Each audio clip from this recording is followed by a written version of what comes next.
myself, Nicole Hall, Business Development Manager for Restaurant Retail with the Prince George's County Economic Development Corporation. We thank you for being here this morning with us as part of our Emerge Stronger program. We have our retail boot camp today. We'll be mapping out some strategies to plan the rest of 2020 and lead you into 2021. Deanna, who will be presenting our supply chain presentation today for retailers, is a dynamic presenter, has been a great partner with us, and has really had some great strategies to help stand up your business. So we're super excited to have you here today. Just some quick housekeeping. This session will be recorded. This is a 4-session webinar series as part of our Emerge Stronger Bootcamp program. It's presented by Pepco Holdings in partnership with WUI-BIC and FFC First with the Economic Development Corporation. So our role is really to be a resource to you as the business community. And we really wanted to provide you with tools and information to really help you withstand any external threats to your business, such as COVID. So the goal would be at the end of the sessions is for you to develop a strategic plan for your business, whether it's looking at your operations, financial infrastructure, or marketing strategies. We want you to really do a deep dive into what are some ways you can help fine tune your business to be more resistant to those external threats and plan against any capacity or restraints that may come with that. So just some quick housekeeping rules. Think positive. This is a safe place to really just allow yourself to take a minute and debrief and really look at some great tools that can help your business. Your computer will be muted during the session, as well as your video will be deactivated. If you have any questions, we do have a chat feature, so please feel free to type your question in the chat. We do have some periodic stopping points during the presentation that will address any questions, as well as at the end of the session. Take notes. We did provide you with a workbook that runs concurrently with all 4 series of the workshop, so please be sure to utilize the tasks and the adjoining information in there, because it'll really help you develop that strategic plan as you move through the workshop series. At the end of the presentation, you'll be asked to complete a survey to really let us know what information that you would like to see presented after the program, as well as how did you feel about today's session, because we always want to get a good read on how we're doing and what we can do to help service you as a business owner in the county. And if you have any questions or want to dialogue after, my email is here, as well as I will put it in the chat box. And please feel free to reach out to me. I am a business resource for you in the county. So if you're not sure who to call or what to do, please be sure to reach out to me. Another feature of the webinar series is that if you attend 2 or more of our sessions as another investment into your business, we are providing a 6-month subscription to either QuickBooks or Shopify that will be paid for as part of the Emerge Stronger program. So we are investing into your business based on your independent needs. So please be sure to register for our next session, which will be on October 22nd, 2 weeks from today, which will be the last session. So if you attend today and attend next session on the 22nd, which is our omni-channel presentation, you will be able to qualify for that 6-month subscription. So we really hope you take advantage of this program, because it's not free, it's just at no cost to you. So thank you, and I'll turn it over to our speaker, Deanna. Thank you. So for those of you who are just joining us today, I'm Deanna McIntosh. I'm the Global Retail and E-commerce Consultant at the Affinity Group International, and one of the house managers inside of the Retailing Evolved community for indie brands and boutiques. I'm a semi-Georgia native. Sorry if you've already heard this because you came to one of the other 2 sessions, but I was born here in Atlanta. That's where I live. I grew up in Virginia, went to school at the Fashion Institute in New York, and then moved to Florida, where I was for the last 8 years, working at different companies that you see, some of them on the right, as a buyer, strategy manager, merchandise director, so forth. So I've seen the industry from wholesale, retail, e-commerce perspective for the last 14 plus years. And now I'm back here in Atlanta, so semi-Georgia native. My motto is retail is not dead, it has evolved. And if you see me speak anywhere really, but Magic, for example, my entire 1 hour presentation or 30 minutes was on the future of retail, which is small businesses, which is you, because small business owners are 98% of all retail companies. So I'm super passionate about teaching you guys the same sales driving strategies, processes, procedures that I personally use at these various multi-billion-dollar companies so that you can compete on that same level. And lastly, traveling is my number one source of inspiration. So once COVID's over, I strongly recommend you guys to travel outside the US if you haven't before, or attend a trade show in Paris, Milan, anywhere but here in the States, so you can see the fashion industry from a different perspective. And also they're light years ahead of the US as far as trends. So just taking a trip overseas will help you tremendously in your business. I start every session with a quote. So today's is, "There's no shortage of remarkable ideas. What's missing is the will to execute them," by Seth Godin. And this is so true. As you see in the world and our social media, everybody and their mother wants to be an entrepreneur. And everybody has a great idea that they want to execute, but how many people actually do it? Or if they do it, how many people actually do it successfully? That number is pretty small, right? So I'm glad that you guys are here today because you're part of those people who is actually executing on your remarkable ideas. Topics we're going to cover today, as Nicole mentioned, we're talking about supply chain today. So the first thing is current supplier evaluation. And this also goes along with your workbook if you have it already, and you can kind of follow along if you'd like. But how do you currently work with your suppliers? Who are your current suppliers and how are they performing? So we're going to talk about that. Also taking a deeper look into your supply chain. So not just surface level, this is who I work with and this is how, but like really digging deep to make sure that those relationships are working for you.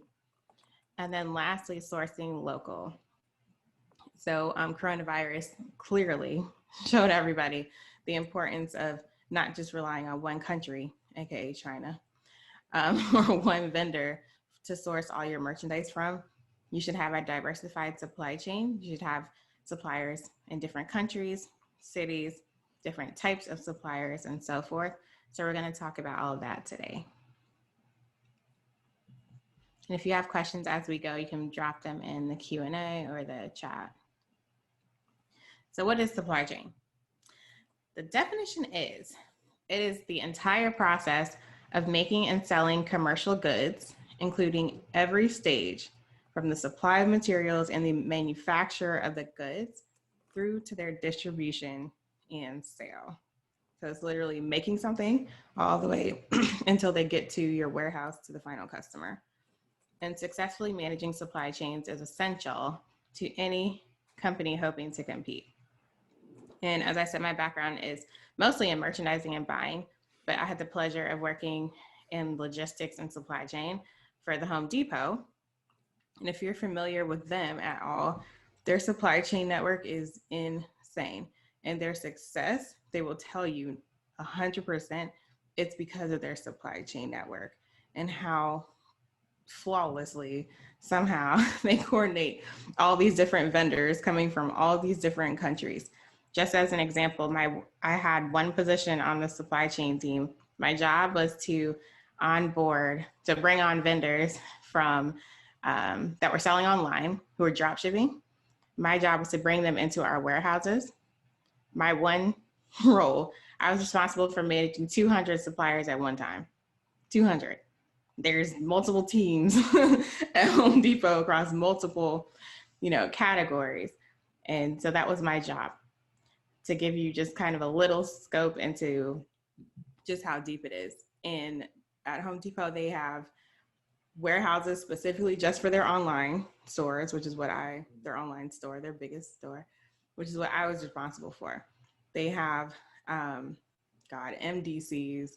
can't even remember what that means, but they have like multiple different DCs, warehouses, for multiple different categories, for multiple different types of stores.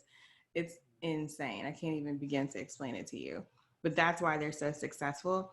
And the same concepts apply to you as a small business. And that's what we're going to chat about. So before we really dig in, let's talk about things that actually impact the supply chain. Coronavirus. You already know this, but I think one of the biggest things that happened, obviously, was China was impacted the fastest when coronavirus hit. And it really exposed just how dependent we are here in the US on China to produce our goods. And that clearly is changing now. But I think so 70% of the footwear industry is made in China. Don't know if you know that. 70%. So imagine what happened to the footwear industry when coronavirus hit. Then the Amazon effect, huge impact on supply chain. Why? Because you probably are one of those people who expect to get your products in 2 days or same day or next day, thanks to Amazon, right? That's a huge, really bad impact on the supply chain, because think of what it takes to place an order and somebody has to be packing that, whether you placed it right now or at 2 o'clock in the morning, to make sure that it gets on a truck by a certain time to be able to get to you in 2 days. Sustainability, great segue. There's sustainability issues that come up to be able to get you that package that fast. And so for example, on Amazon, I know it asks you, do you want your packages like consolidated or just like a package as quick as you can go, right? Yeah, that means a lot of wastage.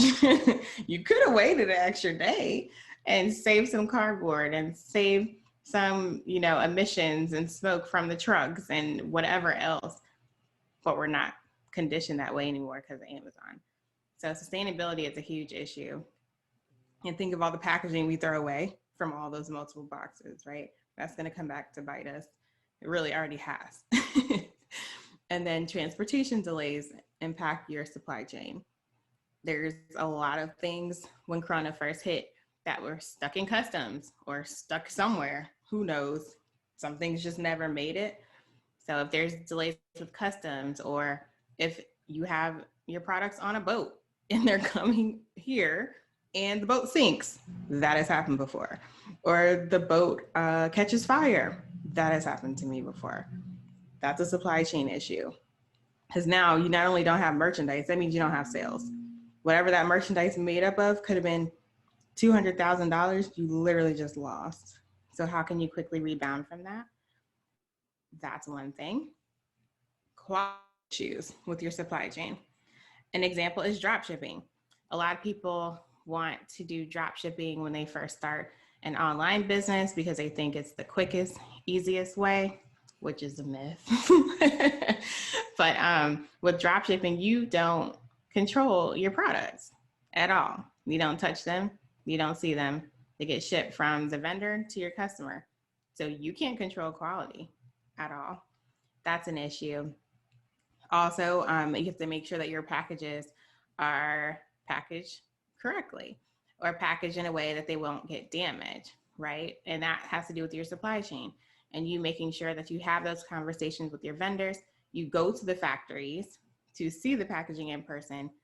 I worked with a lighting company before, so you can imagine lights, glass, super important to make sure that the packaging is good quality, because if not, that package gets delivered to our warehouse or to the customer damaged. And guess who pays for that? You. So that's an impact. And then lastly, price fluctuations. Cotton is a great example. The price of cotton fluctuates like crazy. And so when the price goes up, that impacts the rest of your supply chain because it impacts your product price. And so that's kind of a trickle down thing. You have to then, get with your buyers or get with your merchandising team, or if that is you, then you have to figure out if you're going to raise your prices, if you're going to take that loss and see where you can compensate otherwise. So those are just a few examples of how and what can impact your supply chain. And if you look at the bottom, this is an example of a supply chain. So let's say it's Home Depot. Look at the large corporate picture, which is on the left. And then it kind of breaks out all the different suppliers that you could go through. Tier 1 is the first stop.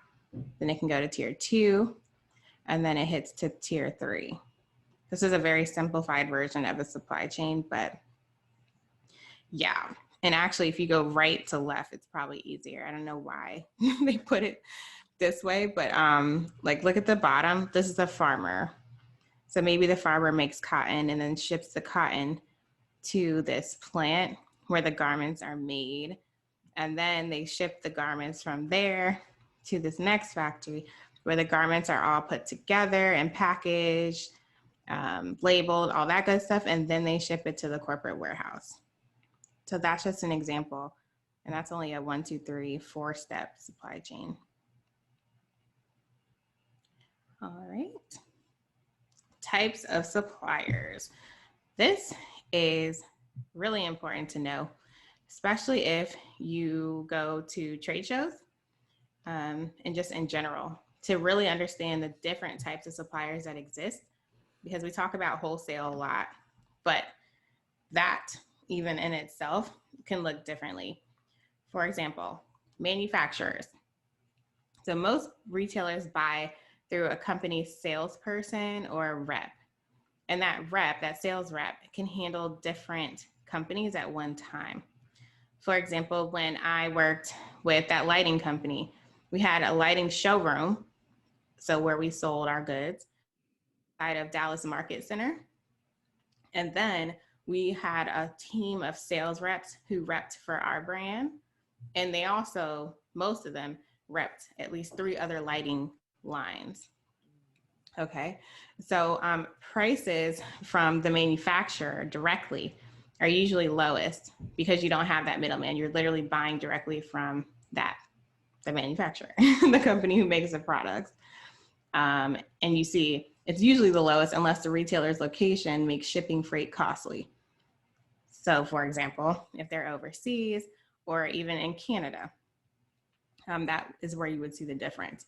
But again, you're working directly with the manufacturer, so you can get your questions answered faster. Everything is a little bit easier when you just work direct with the source. And then distributors. All right. So distributors, and again, some of these can be interchanged. So if you're confused, just type it in the chat and I'll explain. But distributors could also be wholesalers. You've also can hear them say that they're called brokers or jobbers. Yeah. And you helped me too, Nicole, because you, yeah, but yeah, because it could be confusing. But basically this distributor buys in quantity in large bulk from several different manufacturers, and then they warehouse the goods for sale to retailers. A good example is the candy industry. When I worked at Office Depot, we always worked with a distributor for candy because there's like one main one called Vistar, and they have like a crap ton of candy. And so we buy from them and we place one order with them, but we get the candy from multiple different manufacturers. So that's what the value of a distributor. And then their prices are a little bit higher than the manufacturer because again, they're kind of the middleman, but you can order smaller quantities. So remember, if you go straight to the source, the manufacturer, you have to buy those wholesale large quantities. But if you go to a distributor, they already have that and they give you more flexibility to be able to buy in smaller quantities. And then you also can enjoy a lower freight bill and quicker delivery time because distributors often have multiple warehouses, right? So as the manufacturer at that lighting company, we had one warehouse, which was in Flowery Branch, Georgia. But the distributors usually have multiple warehouses all over the country. Sorry, our smoke alarm's going off. Hopefully everything's okay in there. And so, what a day, I tell you. I might have to put you on hold. Sorry, I think my husband got it. Okay, so like I said, they usually have multiple warehouses all over the country. So it usually compensates for that higher item cost. Sorry about that. The world's going crazy today, I guess. All right. So the third type of supplier is independent craftspeople. So if you've ever gone to small craft markets and things in your city or places like Etsy, is usually where independent craftspeople are. And so what that is, it's the exclusive distribution of unique creations. And they're frequently offered by the independent craftspeople who sell through reps or at trade shows, and they're likely small businesses. And also, when you go to trade shows, like Magic Trade Show in Vegas, for example, they usually have, I think it's called Pool Trade Show, a small section of super like small companies that are trying to grow, but you can find unique, cool items. Those would be independent craftspeople. Mm. Yeah. So in other trade shows like America's Mart and I think Dallas too, they have temporary showrooms, meaning they literally are just there for the trade show. Those you can often find independent craftspeople in there as well. But that's where you can find some really cool pieces. And then lastly, import sources. So many retailers buy foreign goods from a domestic importer who operates kind of like a domestic wholesaler. Or depending on your familiarity with overseas sources, you might want to travel abroad to buy your goods. And so with that, an importer is somebody who's importing, bringing in goods from another country into the home country.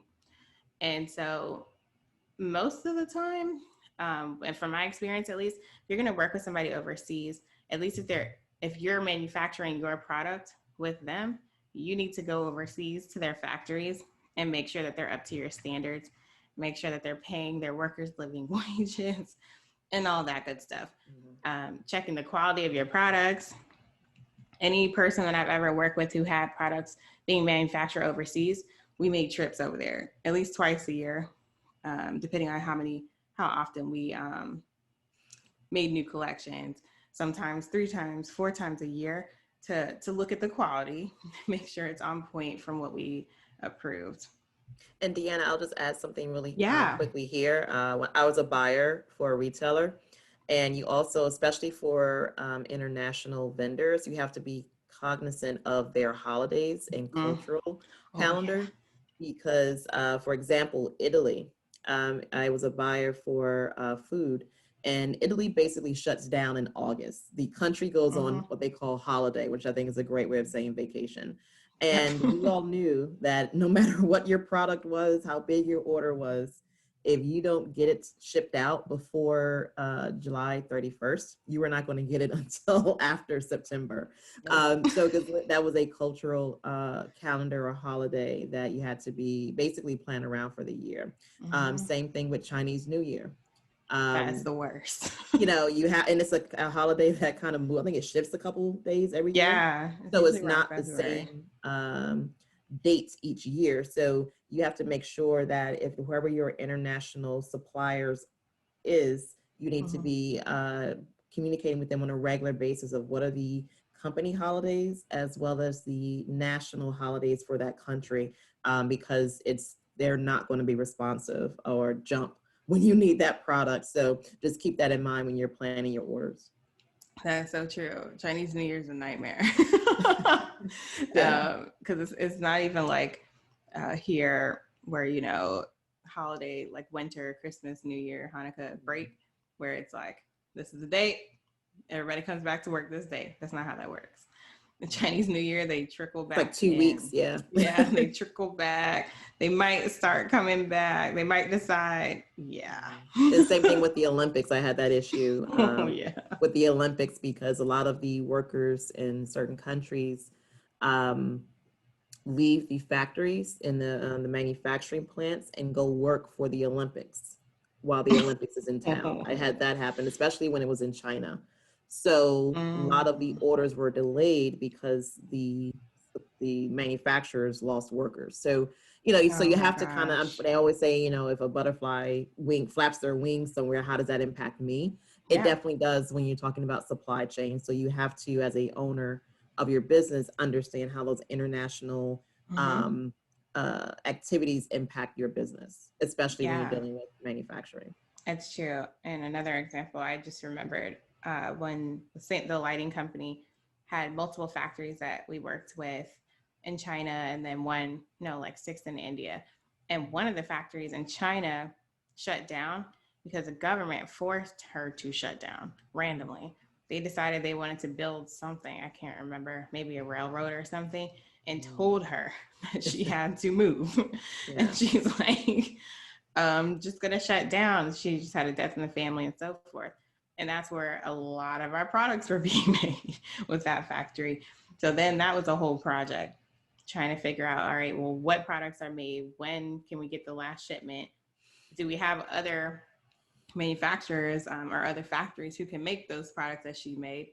Mhm. Turned out they couldn't, because they made a specific resin of a specific wood resin, and nobody else that we worked with could make it. So we actually had to discontinue all the products that she was making for us. Yeah. Complete nightmare. So you just have to be ready when you're working with somebody overseas. You have to be ready for a lot of craziness. Yeah. Yeah.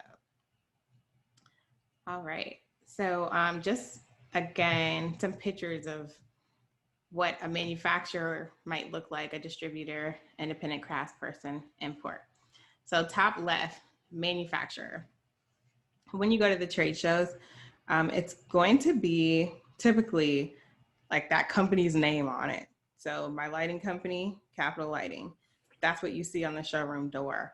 Those are the only products that you see inside of that showroom, is that manufacturer's products. Now, it gets a little confusing because at a trade show, there can also be a showroom that carries multiple lines Mhm. of manufacturers. An example is in America's Mart, there is a showroom called Just Gotta Have It, or I think they just changed their name, but it was Just Gotta Have It. And they had probably 20 different manufacturers lines in their one showroom. So you just kind of have to just understand that. But the manufacturer is, again, going straight to the source. Distributor, which is the picture to your right, they usually have warehouses. So that's what that is. But distributors can also be at trade shows, right? Mhm. So you'll learn and be able to see who is who, what's what, as you get familiarized with different types of vendors. And bottom left, independent craftspeople. I think it's kind of self-explanatory, but like local people that you see at markets, it's those people. People who have small quantities typically, but with unique products. Mhm. And then imports. Easiest picture, a factory. They're overseas. It's usually a ton of workers working in the factories, assembly lines, and things of that nature. And you can also find importers at trade shows. Mhm. All right. Signs it's time to outsource production and fulfillment.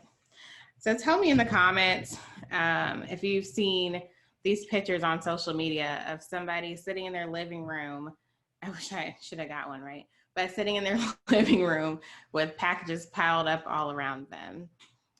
Just tell me in the chat if you've seen that, and if you think that that is a sign of success. That's always my second question.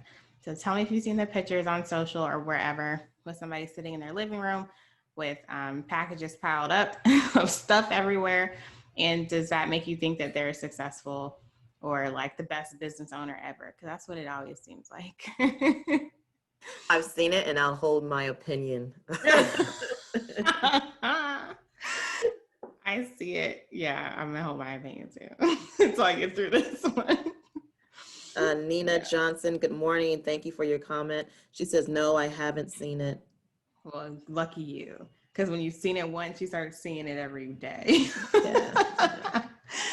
But so some signs that it's time for you to outsource production and fulfillment. So AKA it's time to move your operations from your house to a warehouse or a fulfillment center. Mhm. Number one, you're spending more time working in your business versus on your business. And working in means you're like heads down in the day to day. You're packing orders. You're doing all the things instead of orchestrating the overall business strategy. So you're not thinking about orders for the future or sales promotions for the future. You're not thinking up there. You're still in the weeds, like doing the little nitty gritty things. That's what that means. So if you're more bogged down in nitty gritty versus moving your business forward, that's a sign. Number two, if you've run out of space in your house, again, those pictures show somebody in their living room with literally boxes taking over their entire living room. That's a sign that you need to outsource. Number three, if you're receiving more orders than you can actually pack yourself within 1 to 2 days. And some people, and again, that's because of the Amazon effect. If you can't get orders out to be shipped within 1 or 2 days, then you're already behind. Really, you're behind if you can't get it out the same day, but we'll be generous and say 1 to 2 days because people can hopefully give you a little leeway because you're not Amazon, right? That's a sign. And if you're deciding to wholesale, if you are wholesaling, you cannot be in your house. If people are placing orders of 30, 50, even 100 pieces at a time, and you would hope to have multiple wholesale orders at a time, you automatically can't do that in your house. And you probably can't handle that, right? And then number five, if you have issues keeping track of your inventory, you need to outsource. Inventory is dollars. Like, forget it being pretty clothes or whatever you sell. Inventory is dollar signs. So if you have no idea how much money, aka inventory, that you have, that's a huge issue and you need to outsource. So, Nicole, what's your opinion on these? Oh, yeah. So I've seen a ton of those pictures, and to explain it for Nina, thank you so much for your comment. What you usually see, I've seen, for example, is um, a influencer, I'll say, that I follow, and he created a book, or he wrote a book, and it was great. Great book. I ordered it, and you see pictures of him basically shipping out, you know, barrels full of orders at a time. But if you read the comments, you'll see people complaining that they ordered their book, 5 weeks ago, 6 weeks ago. Yes. Great that you're shipping them out, but what's the status of my order? So I think when we see those pictures of, it looks impressive for someone who hasn't ordered, but for Yeah. your customers, especially who have ordered from you and maybe waiting on that package, it's frustrating. So you Mm-hmm. have to be cognizant of the messaging that you're putting out there. Um, there was another company that I ordered from that was a small business. Actually, it's based in Atlanta, and they grew overnight. And they Mm-hmm. went from doing like 500 orders a month to like 9,000 within the span of like 2 months. They got put on to, Yeah. someone did a special on them, a highlight, just a quick, news promotion, and it just blew up. So great, but it goes back to your point of, when is it time to outsource? They were basically growing the product to make the natural and organic personal care, which is great. But when you scale up, how do you scale up? They were Yeah. packaging it themselves, they were marketing, they were manning the website. So it's almost, sometimes it's better to, there's another company I work with, they actually, when they get to a certain number of orders, they stop allowing orders online, so that way they can catch up and get orders Yeah. out on time. So Mm-hmm. it's really important for businesses to understand your shipping windows in addition to the expectations of the customers, because it's great if you're communicating that, okay, orders are being delayed, but you also have to understand from a consumer standpoint, not all are going to be as tolerant of delays as others, because, to your Yeah. point, we've gotten so conditioned to the Amazon effect. So I think it's, Mm-hmm. it's, some industries are a little bit more tolerant than others, but you still have to, it goes back to customer service and communication. And that's huge because Mhm. all you have one time to make somebody mad with you and they're Yeah. done. And like you said, it's in the comments. Oh yes. Oh yes. And I think a lot of people yeah. don't realize that how, you may have a strong following, but to every company, the way you keep growing and long-term growth is on new customer acquisition. And consumers have so much information at their fingertips that you can have a ton of positive, but people will usually remember the negative, Oh unfortunately. yeah. Oh yeah. So you have to be able to, when I see the negative, I always look for what is the company's response to that negative and how did they correct the Yes. action. We That's do have a so comment in true. the chat here. Okay. One question came up. Do you have any suggestions on how to evaluate overseas warehouses and manufacturers? Yeah, that's coming up. So stay tuned for that If it's answer. not, remind me at the end. Will do. But no, I like that you said that. One of the things that I look for too before I buy something from somebody is, like you said, the comments. like, um, and I'm totally, I know how to give people grace, but at the same time, if I over and over, you're not doing anything to change that. So why am I going to give you my business? like, Yeah. So you got to watch stuff like that. And it's not, I think people think, oh my gosh, you have all these orders and you're packing them yourself. When I see that, you're not efficient at all. Like, this is not smart. that's how I'm looking at it. Like, why are you doing that? Why are you packing orders? Yeah, and I think, when you look at, one thing I learned when I was a retailer is you have your day-to-day operation, and then you have your strategic portion of your operation. Yes. You as the owner, you can do the everyday operation, but you can probably hire someone to do the packing and fulfilling and order and shipping and printing of the labels, but you can't hire someone to be a strategic thinker for your long-term strategies and your business and your marketing. So that's where your focus should be on, and it'll probably save you, even if you hire like a part-time assistant or packaging or just some labor to help package your orders. And then use that time for yourself, whether it's networking, going to the trade shows, learning more about your industry and your craft, seeking out those independent craftspeople to make unique items that could be sold on your website. So those are the two different tasks and mindsets that you have to keep in play when thinking about your supply chain and your day-to-day operation. How can I leverage my volume and allow someone else to package and do the supply chain operation, but I keep focused and use that time, to your point, of on my business. How do I grow? Because that's not something someone can come in and do for you. Nope, you are correct. So if you don't already know a fulfillment center in your area, and it doesn't even have to be in your area, but a fulfillment center, also called 3PL, you need to find one. Whether you're ready today or not, you need to have one so that when it's time, you can immediately call them and get that done pretty quickly and get your products into a warehouse. There's so many business owners. Oh yeah, go ahead. We have a question. We have a question from Nina. Thank you so much for your question. Are there specific resources, examples, specific companies for production and fulfillment services for small businesses, or do you just suggest hiring a part-time laborer? There's companies, you have to just search, like research in your area, 3PL, like the number 3PL. We'll put it in the chat. Yeah, and see if there's one in your area, or there's a couple like flexible warehouse people. I think one was called like Warehouse to Go or something. But you just have to look and see who's around and talk to them. The part-time labor thing is good, but it still depends on how many orders you have going out.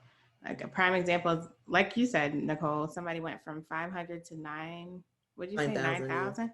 Yeah, that's not doable. Like, not even, I don't even think 500 a month is doable, really. Unless you want to be doing it like 8 hours a day, every day. So yeah, the part-time person is only going to help you but so much. If you have maybe like 50 orders of I don't know, something small, they can help you. But if you're doing large volume, you need to be in a warehouse. So yeah, I'll try to look at the end, remind me, somebody, I'll try to look up that company. But I don't like recommending fulfillment centers because to each, like, they're all different. you have to like Mhm. work with them and like talk And to I think it them. And also it also varies, Nina, yeah, to what industry you're in. yeah. So if you're doing food items, baked goods, if you're doing Hmm. products, hard goods, if you're doing clothing, so it Yeah. really varies by, it's tough to, without knowing specifically, if you can share in the, either privately to me or in the chat, we would love to understand what your business is so we can better direct you, but it really depends on what type of industry and product you're shipping, because that will determine what type of 3PL you would need to reach out to. If somebody put something great in the chat. Maryland Yes. Manufacturing Extension Partnership can link companies to fulfillment centers, labeling, and other resources. There we go. Perfect. And then you can find somebody in Maryland, which is ideal. That's Thank you, awesome. Alicia. Yeah. All right. Well, here's one of the picture. Oh, my internet connection's unstable. Let me know if I go out for some odd reason. Okay. I don't know. My house is going crazy today. All right. So there's three types of fulfillment models. The first one is what we were just talking about, in-house, literally, fulfillment. So in your house, or if you have your own warehouse, like the lighting company that I work with did, we had our own warehouse attached to the office. So in-house, you own it. The second one's third party, which is excuse me, what we were talking about. So think, like I said, warehouse to go or whoever. It's somebody else owns the fulfillment in the warehouse, and you're just working with them, and they're storing your product, picking it, packing it, shipping it. That's 3PL. And then third is drop shipping, which is, again, you don't own it, you don't touch it, you don't see the inventory. The customer places the order on your site, and then the vendor ships it to them. And if you want to drop in the comments which of these three fulfillment models you're doing now, that would be great, just so we can get an idea. And it could be a mix. That's possible too, that if you're not ready to put all of your products into a fulfillment center, then you could have a blend. You could have a blend of all three. So you have some products that move hundreds of thousands of units a month. Maybe those are in the fulfillment center. We have some slower moving items. Maybe you do those yourself. And then if you have, product extensions that you want to test out and you want to drop ship, you could be doing that.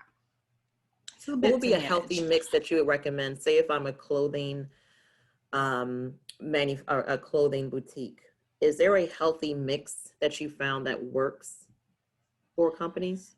No, usually no. Um, well, I'll say drop shipping. Drop shipping is, I do not recommend 100% drop shipping your store at all, for many reasons. But number one, it's not a long-term business strategy. Mhm. You not touching, feeling, monitoring the quality of your items means it's not really your brand. It's not, because you Mhm. have no control. So your growth potential is limited in that regard if you really truly want to create your own brand. But drop shipping is good if you already have an e-commerce store Mhm. and you want to add new products that you haven't tried before. For example, at Home Depot, at any of these big retailers, most likely you're not going to go straight to being sold on their site. They're going to drop ship you first because they want to test you out and see how you do. Because if you don't perform well, they're not buying your inventory Yeah, at all. So gotcha. you have that same approach. If you're testing out a new vendor, and honestly, when you're smaller, vendors don't want to drop ship with you most likely, unless that's their core business model. But yeah, so I would drop ship to test people out, to test new product categories out. Um, but yeah, it depends. I I think did. for small businesses though, I feel like it's all or nothing.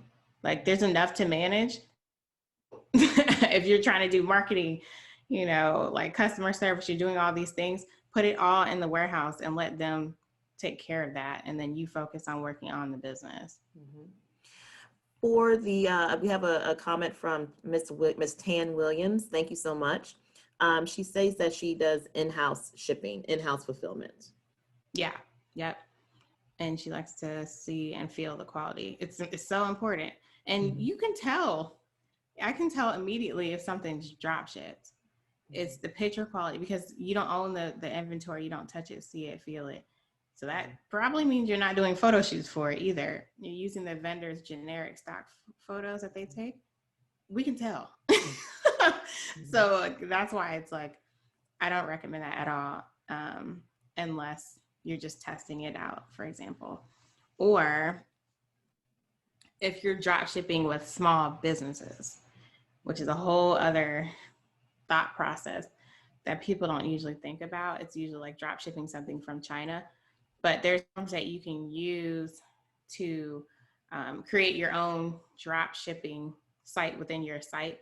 And then you work with the small businesses as partners to drop ship for you. Yeah. So that's And like I think next one of level the stuff. a major key that I find for that you miss with drop shipping, or you'll have to kind of find a good supplier to do this, is the personal touch, especially if Oh you're yeah. growing your brand. How are they you kind of lose, and not just for the quality of the product, but for the recognition of your brand. Are Yeah. you doing any personalized packaging, or if you're doing teas, for example, or candles, is it wrapped in your brand packaging? So that way your people are seeing your label and Mm-hmm. your marketing as part of your product. So, I Yeah. think there's, when you look at your full, into your first session, would be going back to that branding. Who is your target customer? How are you keeping them engaged in your marketing and wanting Yep. them coming back to you? So when you think about your fulfillment, that's all a big piece of it as well. Yeah. And oh, I was about to say something to that too. Drop shipping, drop. Dang it. The brand, It the flew brand out my head. strategy. Yeah, I forgot. Oh, drop shipping. Okay. So it's super, super, because it's so easy, it is ridiculously competitive as well because Mhm. there's not that many companies who are willing to drop ship. So the couple, whatever, 100,000 that are willing to, everybody's sharing the same stuff. Mhm. And Mhm. so, and it's also easy if the person who is drop shipping doesn't really know how it truly works. You Sure. can Google and find that same item across like 5 different stores, and you're just going to go for the cheapest one. So then you're competing for the cheapest price. And drop shipping. So, yes, no, you're not buying inventory. So, yes, you're saving money that way, but you still have every single one of the same expenses that somebody who isn't drop shipping does, Mhm. and you're making less money because you're drop shipping. So I just, yeah, it seems like a quick fix, is really not. But it still goes So into the brand marketing and strategy. yeah, yeah. So add it as an extra channel to your business. Don't make it your 100% end all be all.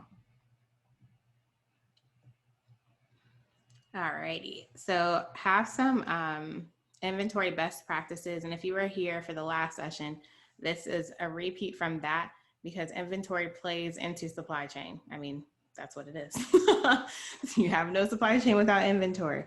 So just wanted to put this reminder. So number one, you have to know when to buy inventory. And so that's based on your planned sales goals and your desired inventory levels. Again, if you missed the financial strategy class, you have to watch it, Mhm. and you'll see it in your workbook. So, example, if you're trying to do $1 million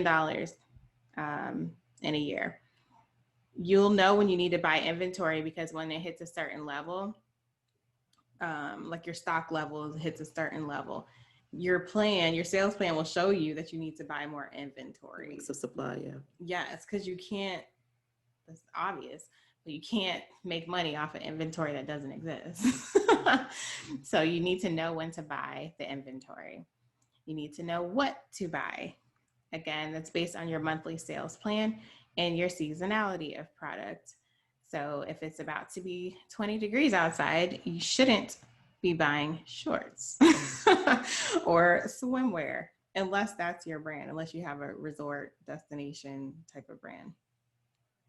And then you have to know how much to buy. And that's based on the number of weeks you want to carry your product, and it varies by store and product. And with that, what we're saying is every product that you bring into your store should have a start date and an end date, literally.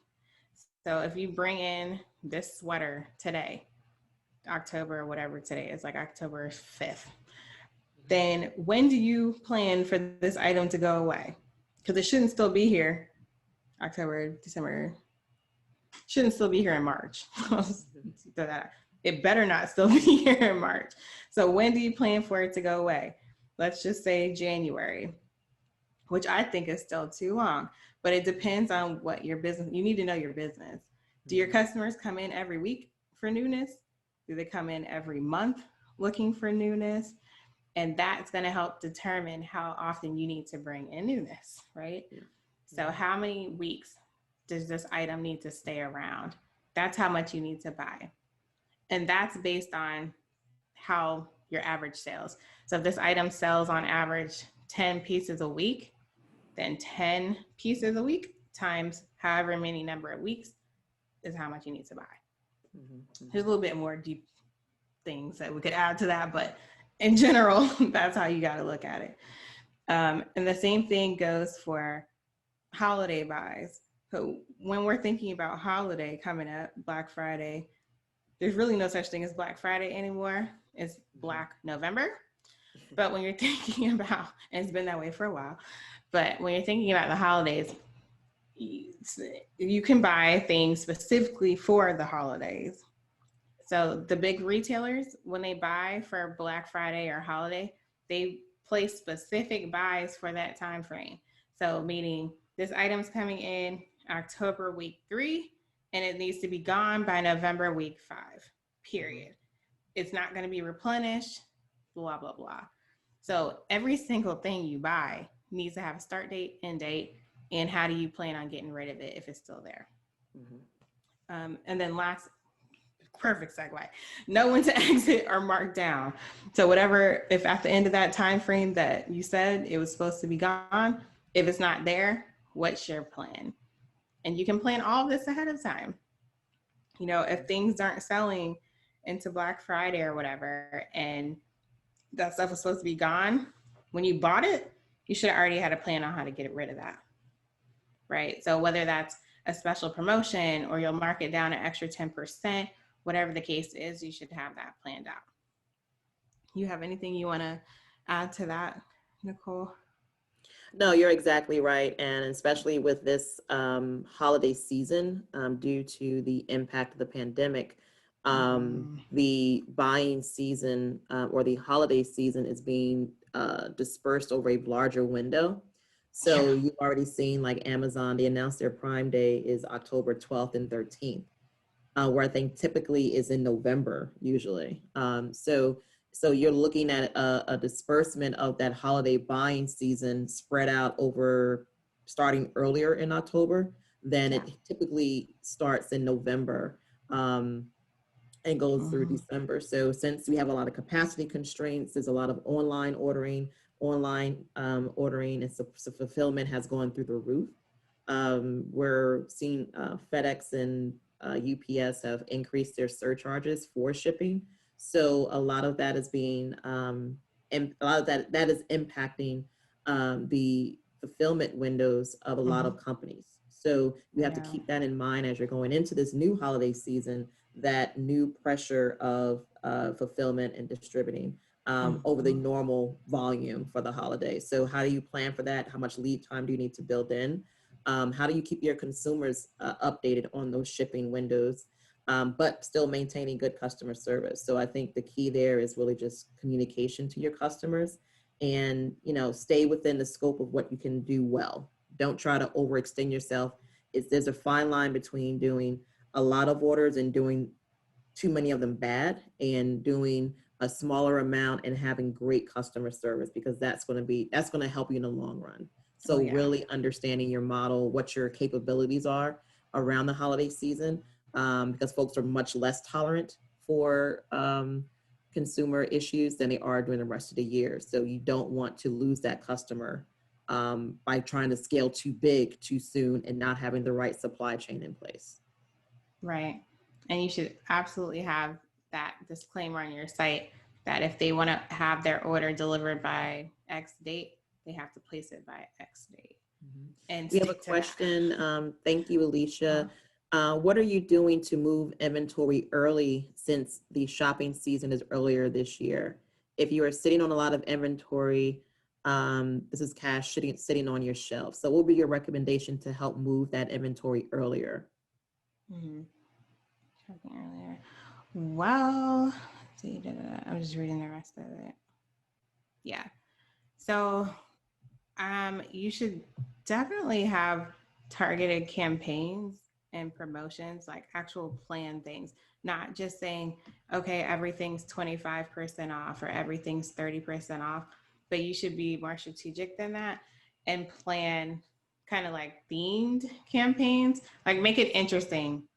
So if you sell clothes and whatever we in fall, like cozy sweater weather Mhm. or cuddle season or whatever the heck you want to do, and then make your own collection on the website featuring specific pieces that are a part of that collection and promote that.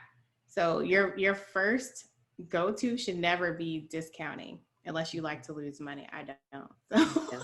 And I think to your point, targeted marketing, I never Yeah. recommend anyone to do like a blanket 20% off all store sale Yeah. because that just deflates your gross, right? Right. So if you're Right. doing, to your point, a cozy sweater sale, maybe you do a Mm-hmm. discount on the purchase of two sweaters.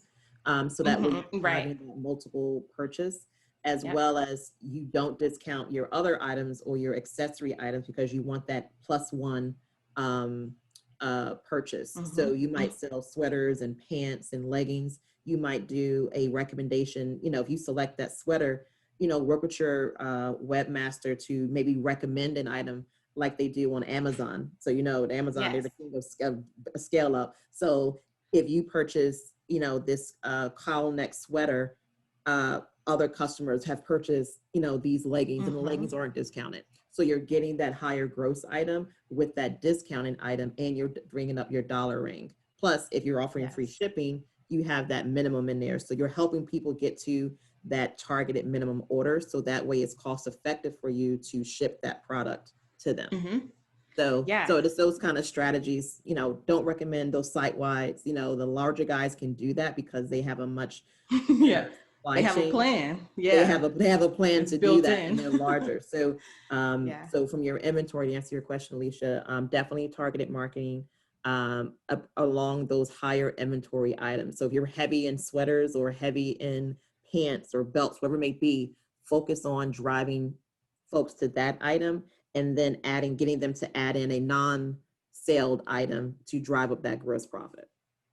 Yeah. And I think one of the biggest things that I think I've seen small businesses forget about as you're building your store is to make a branded experience, but like to truly create an experience for your customer. So, for example, if you go to any big retailer's website um, right now, I'm sure they have some type of story they're telling you.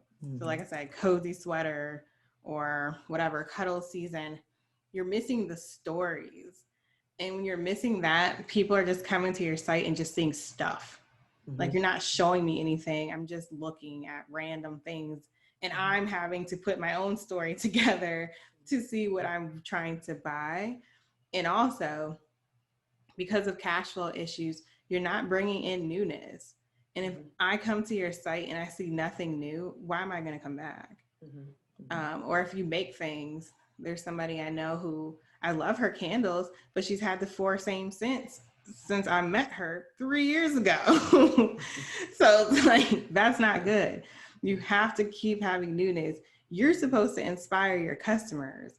Mhm. I'm supposed to come to your site and be inspired by what you show me and how you've put things together, how you bundled things so that I'm like, oh, yes, I got to buy that. So Mhm. if you're not providing that, you're literally just a landing page full of stuff, as Yeah. harsh as that might sound. But that's how you have to compete. You Mhm. got to create the stories and tell those, like, create the magic that you Mhm. can more easily do in person. You have to do that online. And that's how you do that through collections and messaging. And it's okay to have, especially when you do those types of collections. So, for example, with your friend who has the candles, Yeah. uh, Bath and Body Works, they always have a limited run every season, throughout Yeah. the seasons of a Hmm. new scent that they're trying out. Around the holidays, there's always a new scent, and folks wait for that. They seek that out. So, as part of your brand strategy, so that way you can kind of control not just the supply, but also the messaging Hmm. to customers is that if you're bringing in a new item, you're not quite sure about it, tag on there limited supply, while supplies last, Hmm. hey, it's a new item, new and bright, so that way you're alerting the customers. They mentally kind of go in with an expectation like, oh, I better get this while I like it because it's a limited time only.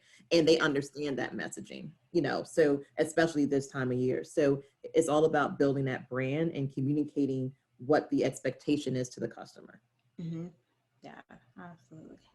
Talking about some good stuff today, Nicole. On the roll. All right. So, the biggest question, one of the biggest ones that I always get is where do I source suppliers? How do I find manufacturers? And here's some examples. Fair.com is an online marketplace for wholesale indie brands. So, small independent craftspeople. Really great site. Check them out. Jor.com is another online wholesale marketplace, typically just selling. Somebody just asked where do you source? Here you go. So Jor, they have wholesale designer merchandise, so big brands, but I believe they may now also be onboarding some smaller brands. Mhm. Trade shows is the number one answer to that question. There's trade shows here in the US, many of them. There's trade shows all over the world. Magic Trade Show is the largest one for apparel in the US. People come from all over the world to come there. Right now, they have their trade show going on through, I want to say, the end of November or maybe the mid November. So you can shop their brands online. Um, and then Instagram is another place. You obviously have to do your own vetting, but you can look up different hashtags. Like here in Atlanta, there's Made in ATL, Made in Atlanta, Atlanta Makers, Mhm. and you can see all the different indie brands and makers who are here. And then international travel is my number two. So trade shows is my number one. International travel is my number two. If you want to be different and sell things that nobody else carries or very few people in your market or in the entire country carry, go overseas, find products, start talking to people. Every single time I travel, I find, actually, it's the only time I shop, to be honest, is when I travel. And I find the coolest pieces and I talk to people. I get their business cards. I ask them, do they wholesale? Do they sell in the States yet? And so that I have those connections. And so I can pass it on to you or whoever. But then I can say on my site, only sold here. Like you can only find this item here Good point. in the US. And that's a like, hello. There you go. Like you just gave people a reason to come to only you because they have to. So in the chat, tell me where you guys are currently sourcing your suppliers or finding new people to work with. And a lot of these, well, the in-person trade shows, like Magic has had to move online, but Yeah. most trade shows, they have seminars where you can learn some of the things that we're talking about today and other things that you might be interested in. Magic, I spoke, like I said, at Magic about the future of retail. Darlene, who taught last week, she taught at Magic too, some intro stuff about inventory, but this class has way more detail than that stuff. But like marketing, different little things about specific to retail that you want to learn about. These trade shows offer that. Yep. So let's see. So Nina states, oh, so far only here in the US, I usually research online. Yeah, you So got to go to where she trade sources shows. her products. Mm-hmm. Yeah, trade shows. When I mean, there's some trade shows that are open right now. America's Mart is actually open. You can go in person. Dallas Trade Mart, I believe, is open. Yeah, they are. They're open. You can go in person. And you can So still fly to Dallas. yeah, You can still yeah, fly right. domestically. International might be a little tough right now. Yeah. So trade shows, you go in person, you can touch, feel, Mhm. experience, talk to the vendors because it's a relationship that you need to build. There's sites like, I don't even want to say the site, but sites like fashiongo.com and Orange, I think it's Orange Theory, not Orange Theory, Orange Shine. But they're mostly drop shipping and it's mostly stuff from China. That those websites are prime example of what I'm talking about. I can tell when people buy from there. And so when you're searching online, that's usually the type of stuff that comes up. You got to go to trade shows. Yeah. You really do. One of the other questions came in. What do you recommend? How many vendors do you recommend I have for my boutique? So, product mix. So, how many different suppliers do you recommend? Honestly, it depends on how many products you're bringing in. But I would think it really depends on how many products, but I would say five. Mhm, But it depends. mhm.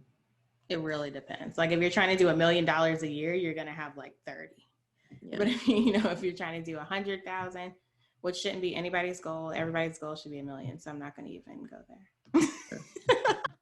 Yeah, I think you should have for each of your categories have at least three vendors for that category. So if you're selling That's fair. sweaters, if you're selling for each of your product categories, so sweaters, pants, belts, if you are a service provider, so if you're using oils for your massage parlor or candles or scents or whatever you're using, make sure you have at least 2 to 3 suppliers that, to Deanna's point earlier, Mm-hmm. if someone goes out of business suddenly, which is happening a lot now, Mm-hmm. unfortunately, if someone has a major issue at their factory or delay, you always want to have multiple streams of your product coming in, because at the end of the day, your customers, for sorry to sound harsh, they don't care if you don't have it, why you don't have it. They just know you don't have it. So as a face of the brand and the company that they're looking to buy from, they expect the product to be there if they order it. Really having those diverse suppliers that you Mm-hmm. can go to for different items, as well as keeping your inventory levels updated on your website. I'm fine under Yes. having something that's out of stock, but it's very frustrating if I go to order something and then I get the notification that it's out of stock. So Mm-hmm. really fine tuning your inventory. We do have some companies that we work with that can help you with your inventory controls, that we can put you into contact with as a resource, because that's another major component of your supply chain, is maintaining proper inventory levels and for customer fulfillment on your sites, especially with e-commerce growing. Yep. Um, Isaac asks, do you suggest I go to the trade shows as a vendor? The only way you're going as a vendor is if you're actually selling your products at the trade show. If you're a So, manufacturer, yeah. yeah. So So you if would you're go as an not, attendee to buy for your showroom, for your boutique or right, your business. right. Yep. And let's see. Perfect. All right. So, evaluating your current suppliers. As we mentioned, you should be forming a relationship with the brands you carry in your shop. When you're shopping just online and you've never met the vendor in person, you've never touched or felt their products, it's not the same, and you really probably can't form as great of a relationship. But when you go to trade shows, it's a relationship from the beginning. You're meeting a person, talking to them. They want to know who you are, what you're selling. You have to put in an application to even sell their products in a lot of cases, and they can tell you no. And a lot of online only stores get told no because everybody and their mother is slapping up e-commerce websites. And so the vendors, a lot of times, honestly, don't take you seriously because they don't think that they're going to get repeat orders from you.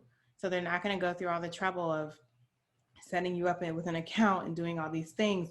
And then you place an order at the show, but then when it's time for them to ship and for you to pay, you cancel. That happens all the time. with e-commerce stores. So if you get some resistance, that is why. Just to be completely honest, they may even roll their eyes when you tell them that you're e-commerce only. So just beware of that. But you really need to have your store set up for them to take you seriously. And if not, like I have a client who is launching her store and she has the money to buy and wants to buy, but people won't sell to her because she's online only and she doesn't have a store up. And that's their right. They have to control who sells their brand. And if they can't see what that is, then they don't have to sell to you. What I told her was to create a PDF that shows the design aesthetic of her store. So shows her branding where and do a mock-up of her website, what it's going to look like so they can see. And then what type of brands have already said yes to her so they can see those and be able to have more confidence in who she is to hopefully let her sell. So that's just my 2 cents on that. Then also from a one of the other key pieces, and I think we touched on this in our financial strategies presentation, is vendors also do credit checks. So when you are applying and creating orders, or they bring you on as a supplier, please make sure your financial infrastructure and your good standing is in good, as you're in good standing, I should say.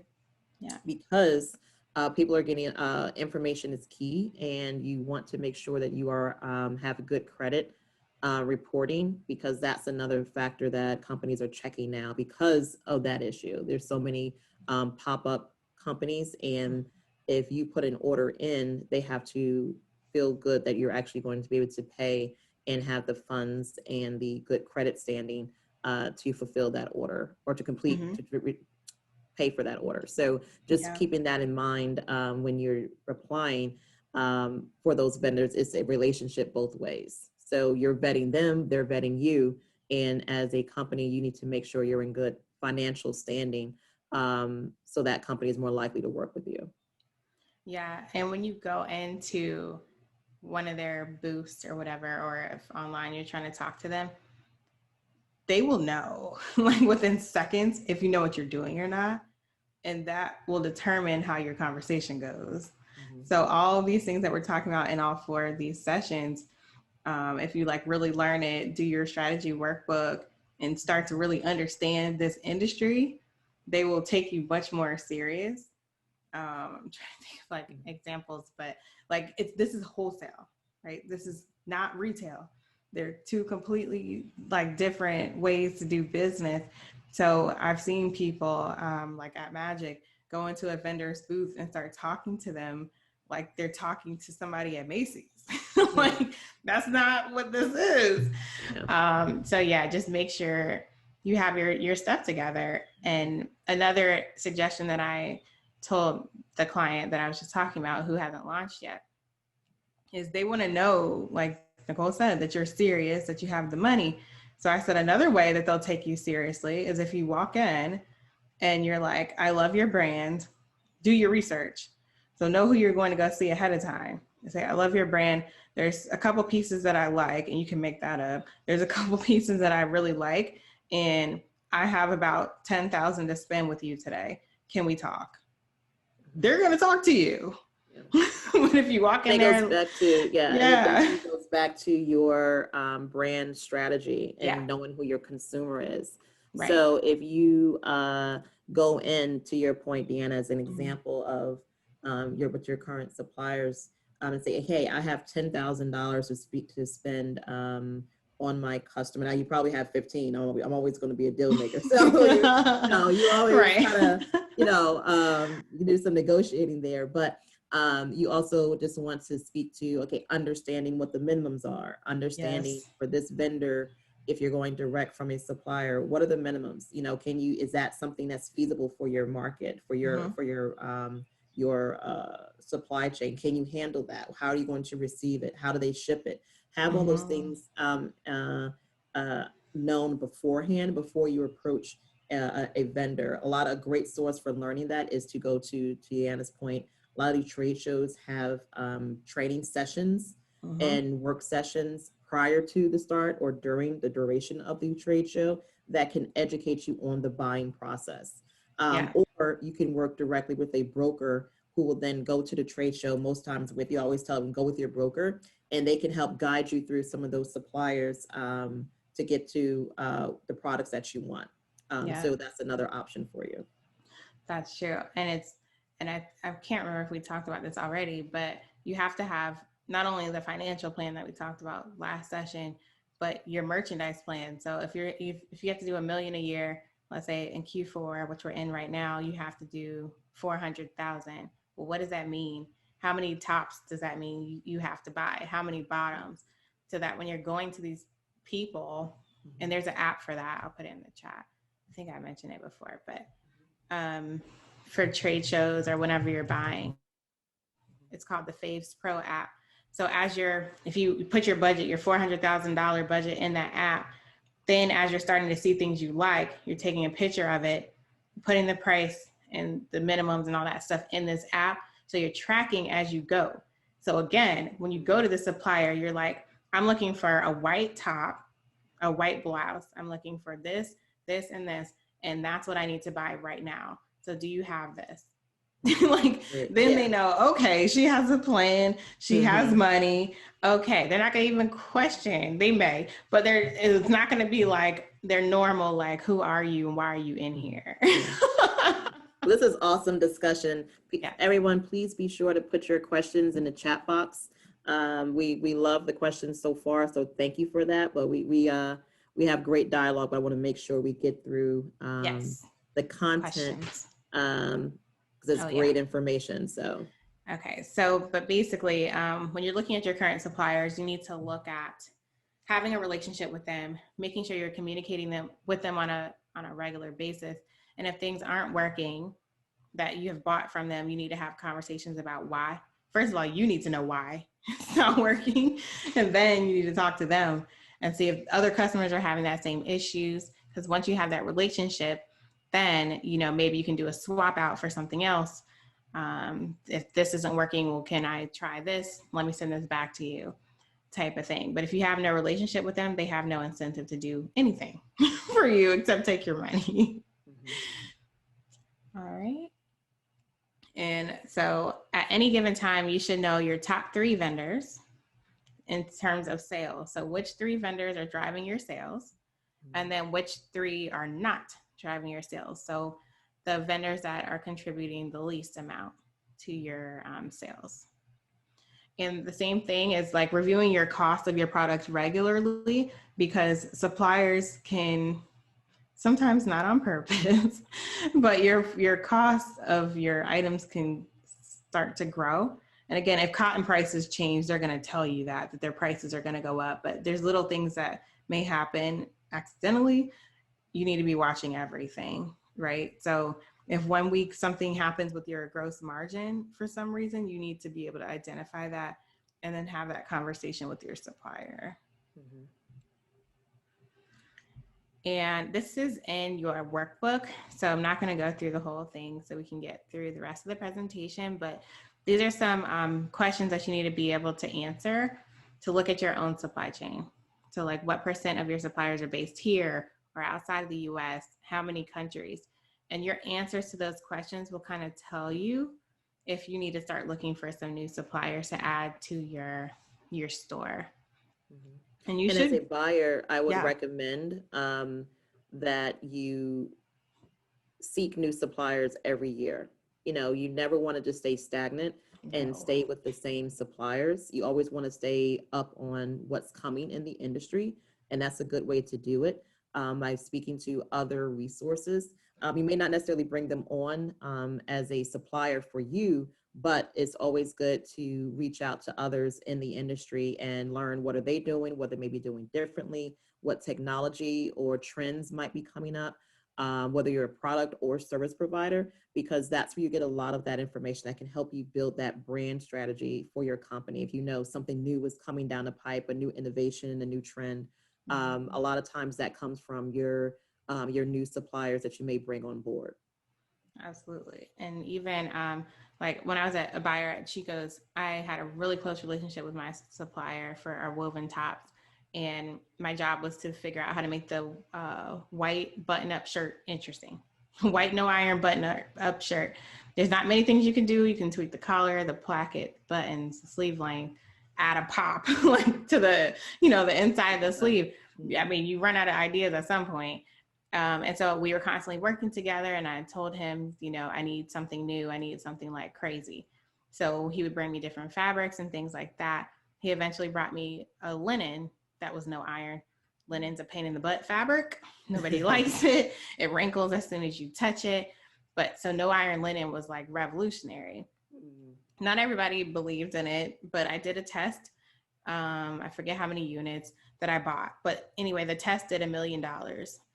And so we rolled that out into a bigger program. And now 8 years later, I think 7 or 8 years later today, that program still exists. It's a multi-million-dollar program for Chico's. It's still there. And they've trademarked it and everything. Awesome. And that was because of my relationship with my vendor.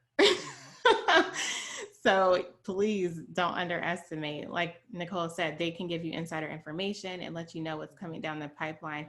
And we were the first because of that relationship. And then we saw Talbot's and all our other competitors get it the next season. Yeah. Super important. All right. So the question came up, what to review in a new supplier? So again, liking somebody's products is just the first step. Then there's all these things that you need to evaluate. So product, obviously, you need to make sure the quality is there. Price, what kind of discounts do they offer? Oftentimes as a small business, you're not going to be able to get the same discounts as a Macy's. Like, this is just not going to happen.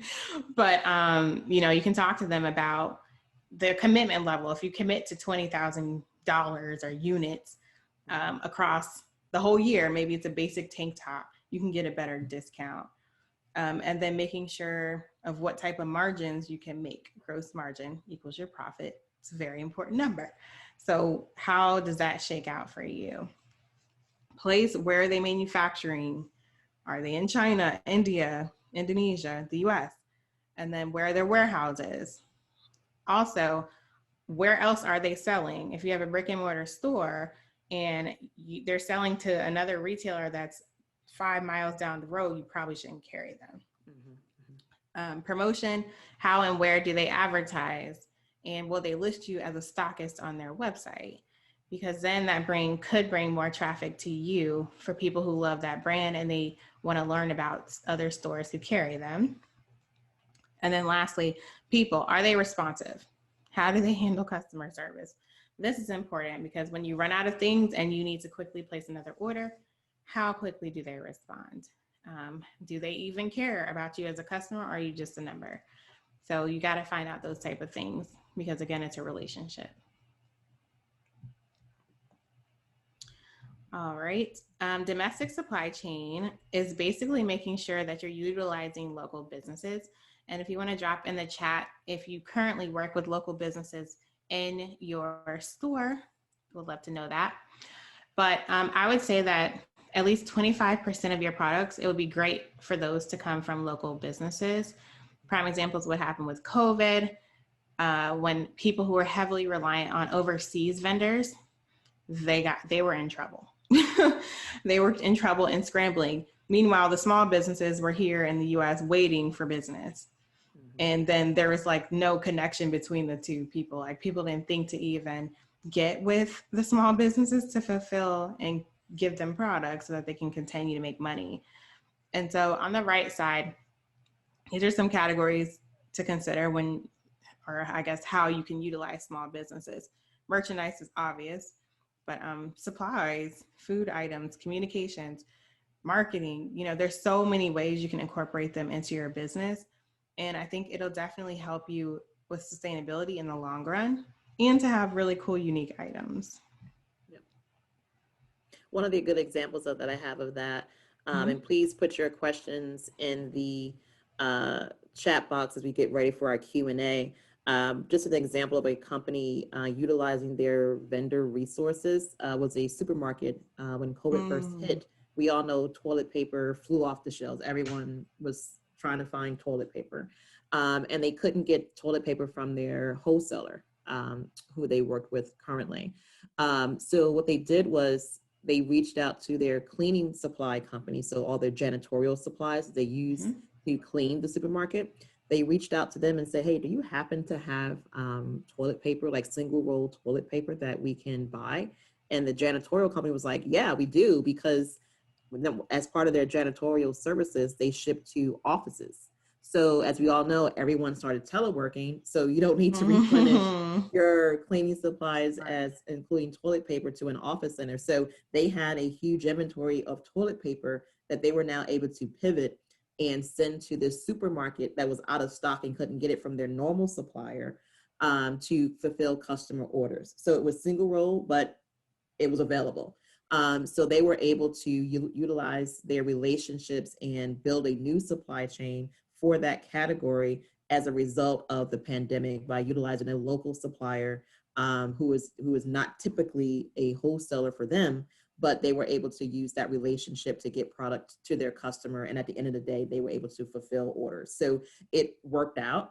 And it's just an example of utilizing your network. But we would love to hear questions from our participants of uh, how do you currently source your suppliers, as well as some wins that you've had with those relationships.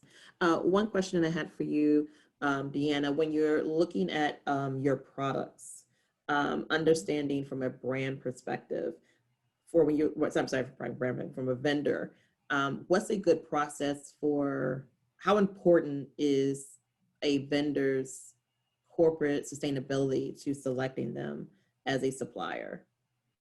So I with think everything going yeah. on from a social standpoint now, Mm-hmm. how do we now learn about companies, performance, as well as some of their activities around community awareness and things of that nature?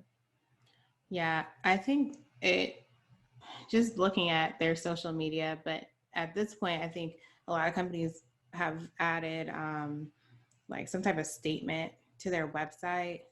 I'm not so sure about wholesale. I don't know actually, but um, like the wholesalers who don't have a social media presence, for example, because they're not direct to consumer, I actually would be interested to see if Mhm. they have put things up. But I know I've seen retail companies do that and make Mhm. statements on social media or on their websites. But now, I mean, you can just ask. Like, it's going to be interesting, actually.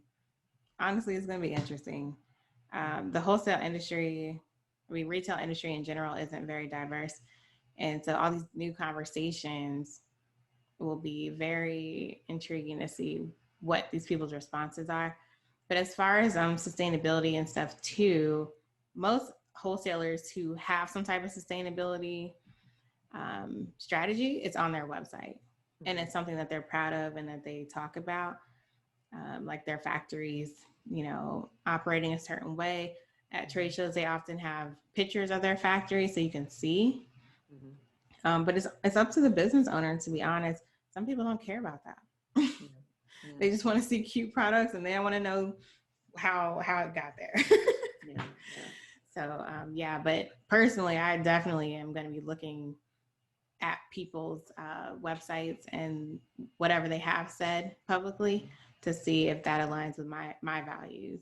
Because Sure. if it And I think doesn't, it I'm goes not back doing to it. your presentation around building your brand. Yeah. So if you have not seen Deanna's presentation on brand strategy, I highly recommend it. It's really dynamic and really important for you to build that consumer profile, because that helps when you start thinking about your supply chain and vendors of who your customer will want to work with, or what is Mm-hmm. important to your customer. So building that profile. The other question I had for you is understanding that 80-20 rule. So 80% of your volume, understanding what items account for that 80% of your sales. How do you start to weed out that 20% of the inventory, and looking at your supply chain to say, okay, what are some improvements that I can make there? Yeah, I think it's a constant thing. So every week you should be looking at your sales. I think Darlene talked about that in the last session. That every week you should look at your sales and your inventory, Mhm. and you should be looking, like you said, at that. What's these top 20% of my products that are driving 80% of my volume?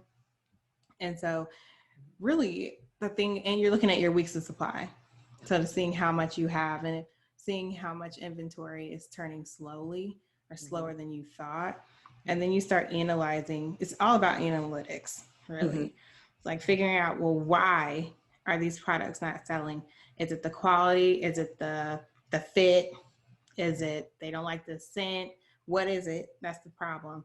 And then you can start weeding out from there, because oftentimes you'll be able to pinpoint specifically what's wrong and then snatch that category and replace it with something that's working. Yeah. So it's for me, it's all about analyzing things and then tweaking from there, because there's always something you can do and you can Mhm. figure out with the vendor. 'Cause like we said before, if you have a relationship, you tell them these short sleeve cotton blouses, none of them are working. Like there's Mhm. something wrong. Can you work with me? Can we swap them out? Sure. Sure. Mm-hmm. And that's a great point. Nina, thank you so much for your question. Yes, the prior presentations will be emailed over to you. I can provide those for you for the brand especially, and I'll touch base with you after the session. Okay. All right. So I'll switch to that. Well, thank you everyone for your time this morning. Deanna, great job as always. Thank A you. lot of great information, a lot of great discussion. Thank you to the Mm-hmm. participants for all of your questions. The Prince George's this presentation is brought to you by Pepco Holdings in partnership with Prince George's ADC, FFC First, and Bowie Bick. We hope this information really helps you stand up your business despite any external threats. The link for the session is on our library online. It's in the chat box as well. We just thank everyone for their time this morning, and we thank Pepco Holdings for their sponsorship. And please fill out the survey. If you have not done so already, please sign up for the fourth and last session of our Retail CEO Bootcamp, which will talk about omni-channel, how to bring forth new customers. So thank you for attending and have a great day, everyone. Thanks, everyone.